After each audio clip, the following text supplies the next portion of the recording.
Assalamualaikum warahmatullahi wabarakatuh. Waalaikumsalam warahmatullahi wabarakatuh. Selamat siang, selamat masih tetap bersemangat, Ibu-ibu. Ini setengah sore, Pak, sudah. Iya, setengah sore sudah. Terima kasih sebelumnya. Pertama-tama marilah kita panjatkan puji syukur kepada Allah SWT karena hingga sore hari ini kita tetap bersemangat untuk sharing ilmu, kemudian salawat serta salam. Mudah-mudahan tetap kita curahkan pada junjungan kita Nabi besar Muhammad SAW. Allahumma sholli Ya, yang ketiga kalinya saya di sini mudah-mudahan nanti sekelumit apa yang saya dapat dari workshop kemarin di dalam IHT ini akan bermanfaat bagi teman-teman sekalian. Tentunya saya bukan yang paling pandai, bukan, karena saya hanya mengikuti workshop aja, kemudian pengimbasannya pada teman-teman. Nanti kita sharing aja. Intinya kegiatan saya kemarin itu adalah ada kurikulum baru yang harus disampaikan di sekolah kita, di mana beberapa kali kurikulum kita ini berubah. Intinya ada dua hal yang masuk dalam kurikulum baru ini. Yang pertama yaitu mencantumkan atau menyisipkan profil pelajar Pancasila. Di situ ada enam rangkaian. Mungkin teman-teman sudah tahu tentunya. Ada yang membantu saya? Bu Muli tahu mungkin? Bernalar kritis, Pak. Iya, bernalar kritis, terus? Berkiprah, beriman, iya. takwa pada Tuhan Yang Maha Esa. Iya. Mandiri, Oke. Kreatif, gotong royong. Iya. Oke. Betul semua, pintar-pintar ternyata teman-teman. Iya. Lulus. Jadi kenapa pemerintah menyisipkan kembali menyisipkan profil pelajar Pancasila? Mungkin teman-teman ada yang tahu. Kenapa kok harus disisipkan di kurikulum ini? Karena penilaian pembelajaran itu juga termasuk dalam sikap, tidak hanya pengetahuan tapi juga sikap. Oke, mungkin ada yang lain? Kenapa kok harus disisipkan sekarang di kurikulum kita yang baru ini? Apa ya? Mohon tanya, Pak. Ya. Profil pelajar Pancasila itu disisipkan atau harus ada, Pak? Harus ada. Ya, bahkan sekarang ada pelajaran sendiri bagi guru-guru yang kekurangan jam di pelajar profil pelajar Pancasila ini. Oh iya Pak, ya pantesan itu di sekolah saya kok ada mapel baru gitu. Iya. Artinya kan kalau dulu apa bedanya dengan PKN, Pak ya? Nah, beda seperti. Iya, di sini kalau di sini yang saya ketahui di sini adalah kembali kita pendidikan Indonesia ini memberikan karakter. Jadi karakter anak memang sekarang kalau ketika zaman SD, mungkin ibu-ibu juga ada yang sudah merasakan seperti saya. Ketika guru saya datang itu bawa sepeda, teman-teman rebutan membawa sepeda ontel itu untuk dimasukkan ke sekolah. Karena saya paling kecil waktu itu saya nggak pernah kebagian megang sepeda. Saya pasti kebagian tasnya guru. Di era sekarang kan itu sangat langka. Iya. Bahkan ketika di kelas saya ceritakan itu menjadi bahan tertawa anak-anak.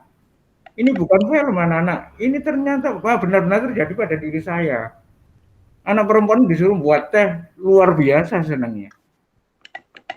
Bahkan maaf saya di sekolah di SMK itu, dulu saya sebelum menjadi pegawai negeri itu sukuan di MTS. Setiap kali bertemu dengan siswa itu selalu bersalaman, tetapi di SMK enggak. Kalau saya tidak masuk di kelasnya, anak-anak nggak menyapa saya. Awalnya saya kaget, ternyata oh ini karakternya anak-anak. Inilah yang kembali dibangun di kurikulum ini. Sebelum saya melebar jauh, yang kedua nanti yang dimasukkan dalam kurikulum ini adalah memerdekakan belajar. Mungkin ada yang tahu juga memerdekakan belajar.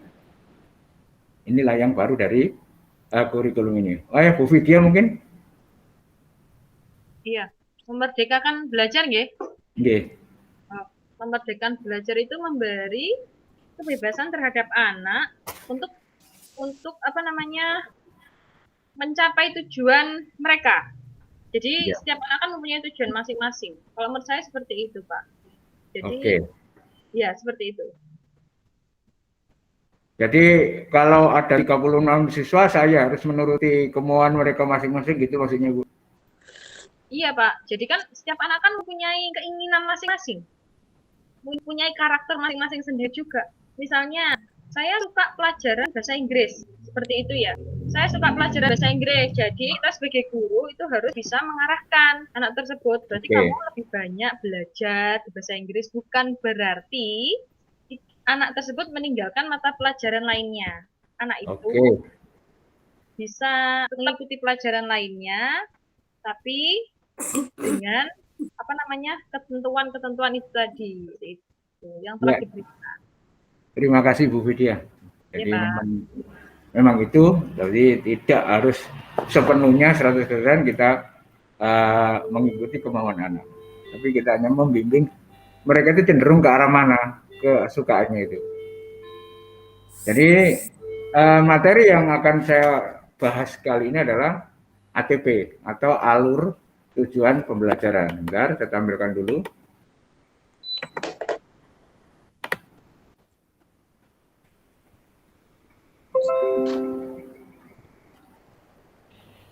Sudah kelihatan, nggih?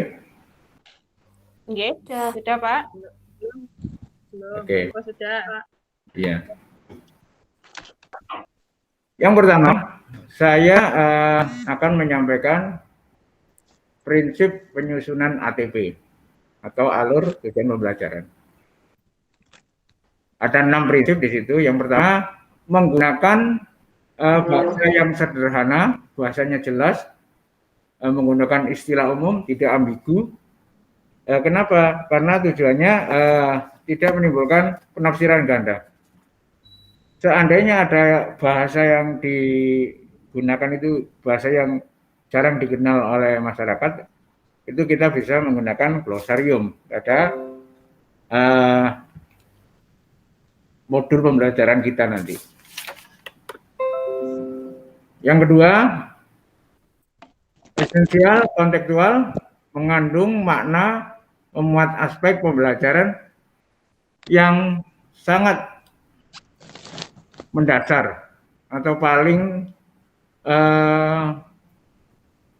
penting, yang kompetensinya, konten dan hasil pembelajarannya. Maksudnya, di sini pengalaman belajar yang akan disampaikan itu harus relevan dengan kehidupan atau dunia nyata yang berupa aktivitas yang menantang dan menyenangkan. Jadi anak-anak peserta didik tidak hanya berangan-angan, tetapi kita usahakan diterapkan sesuai dengan kehidupan yang mereka alami, kehidupan sehari-hari. Kemudian yang berikut, masih kelihatan Bu ya? Masih Pak. Masih ya. Yang berikutnya adalah komputer saya error ini. Prinsip yang ketiga, berkesinambungan antar fase dan antar tujuan pembelajaran, saling terkait dan merupakan capaian yang runtut sistematis dan berjenjang untuk memperoleh capaian pembelajaran. Ini artinya dalam menyusun ATP ini harus kronologis, artinya diurut karena ada ukuran-ukuran waktu, karena diatur dalam urutan-urutan waktu. Mungkin sampai di sini ada yang di-sharingkan, monggo.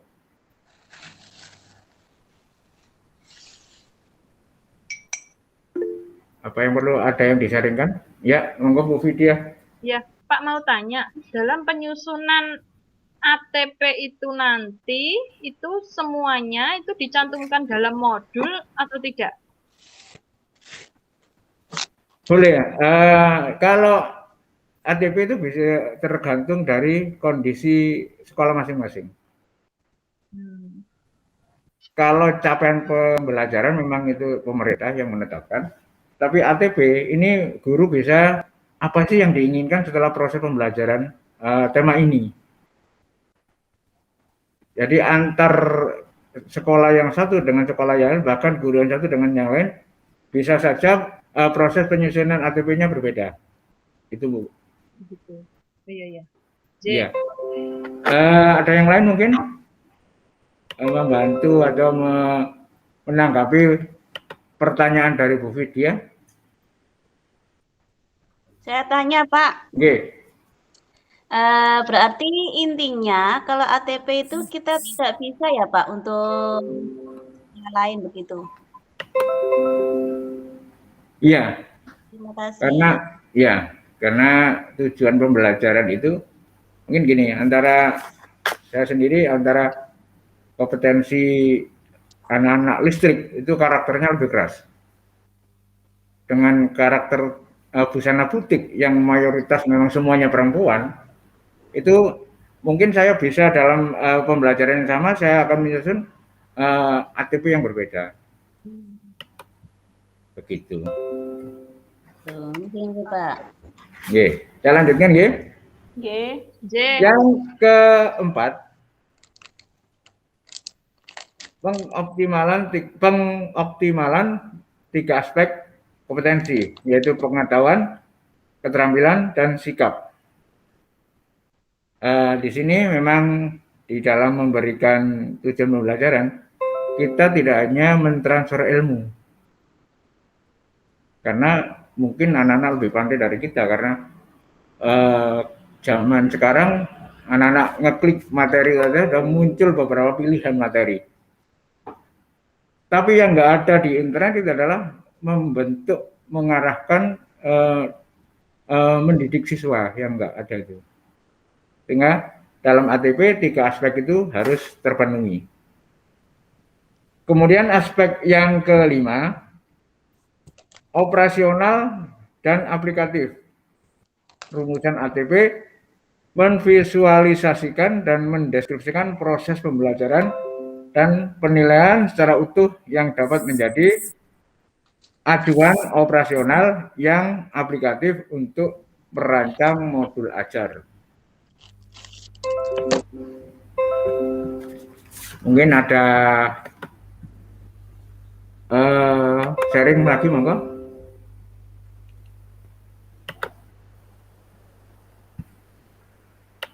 Nggak ada nih. Kemudian yang ke-6, yang terakhir, prinsipnya adaptif dan fleksibel, sesuai dengan karakteristik mata pelajaran, karakteristik siswa, dan karakteristik kesatuan pendidikan tersebut. Artinya, dalam kondisi di sekolah yang satu dengan kondisi yang lain, misalkan anak-anak yang hidup di tengah kota yang ramai, ini penyusunan ATP-nya lain dengan anak-anak yang mungkin kehidupannya di pesisir pantai misalkan. Lain halnya dengan anak-anak yang kehidupannya di daerah Malang, daerah yang dingin atau daerah Batu. Sehingga di sini disusun secara fleksibel. Jadi itu untuk yang pertama, yaitu prinsip-prinsip dari ATP. Ada yang ditanyakan, monggo? Ada yang disaringkan? Apa sudah ngantuk semua? Saya Pak, Oke, Angga. begini, saya sudah mengatakan bahwa tempat saya itu kan pondokan. Iya. Jadi apa namanya, untuk memasukkannya ke ATP, berarti itu seperti apa Pak? Contoh mungkin apa ya, secara spesifik kalimatnya, mungkin di ATP kan harus ditunjukkan. Iya. Gimana Pak? bisa memberi Materinya apa misalnya Bu Mulik?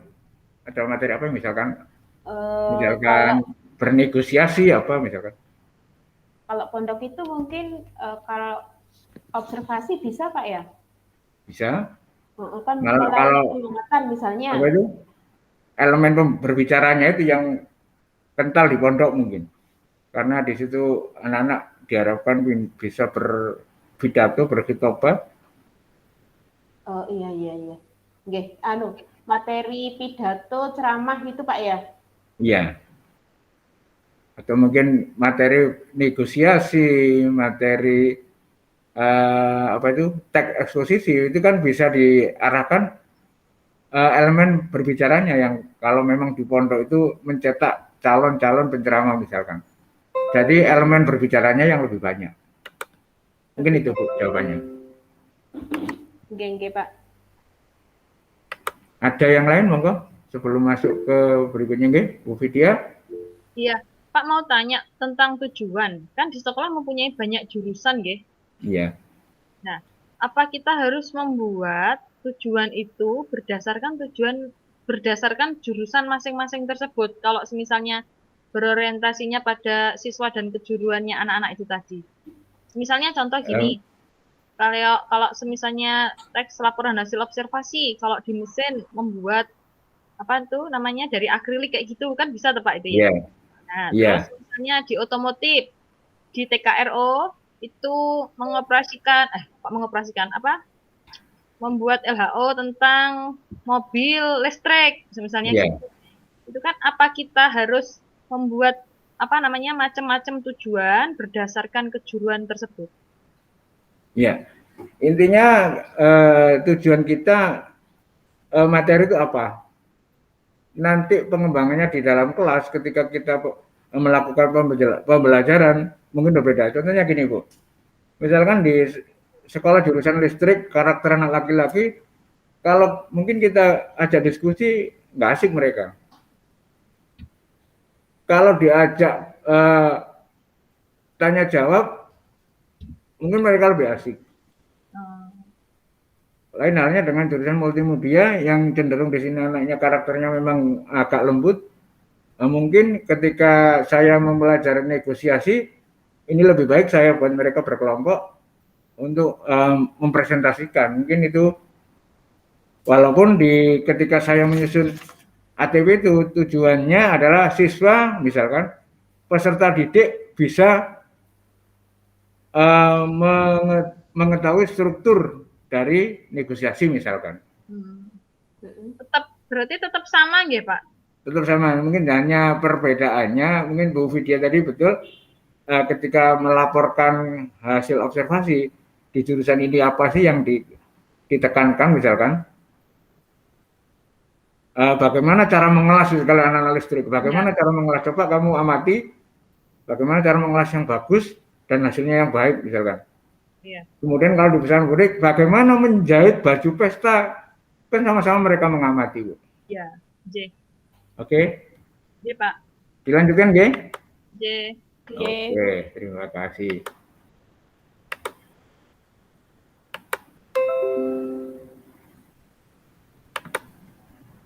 Sudah terlihat? Ya, sudah. Oke. Cara menyusun alur pembelajaran.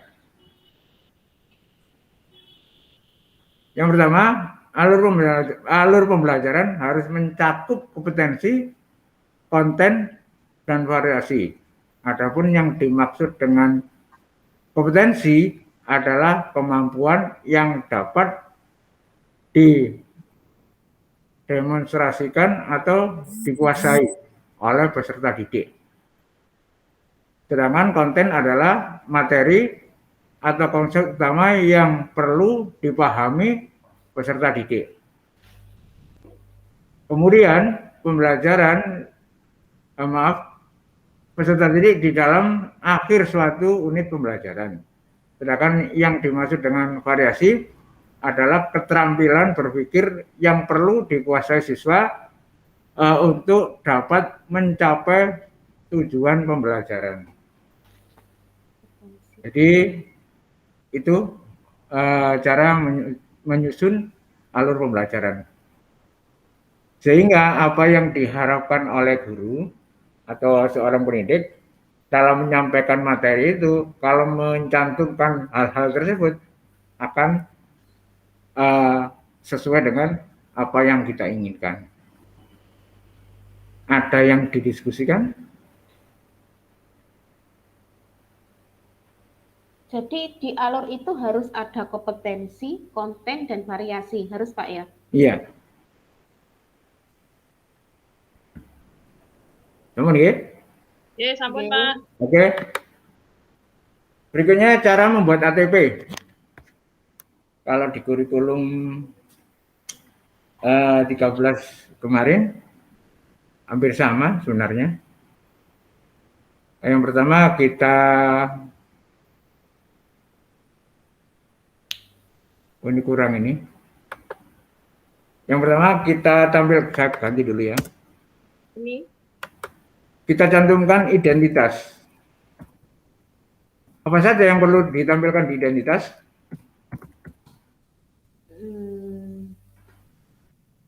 Mata pelajaran kita apa? Kemudian di fase atau di kelas berapa? Nama sekolah. Nama sekolah, Elemen, elemen, materi, materi yang kita pelajarkan itu termasuk identitas. dan capaian. Ya, kemudian yang kedua itu memilih satu capaian pembelajaran. Karena capaian pembelajaran ini sudah disediakan, kita pilih satu, tapi nanti di dalam proses di dalamnya, misalkan kita mengatur lebih dari satu pertemuan, ini nanti bisa kita gunakan dalam satu capaian pembelajaran, bisa kita gunakan satu bahkan lebih elemen yang mendukung capaian pembelajaran tersebut.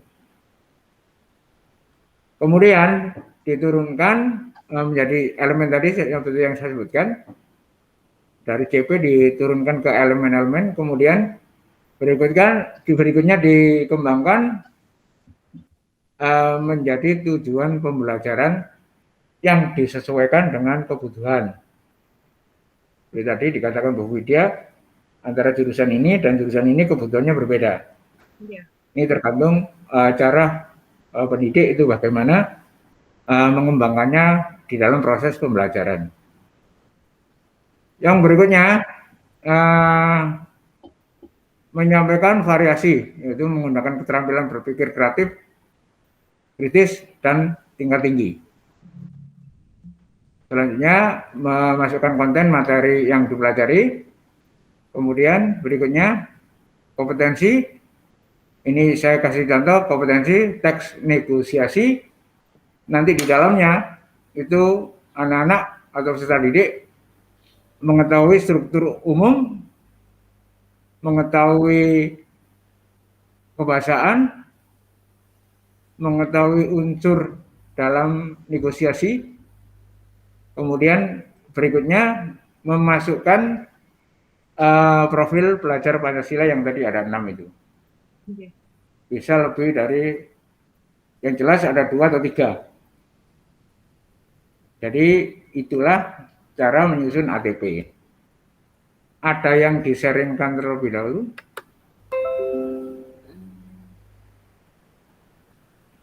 Monggo.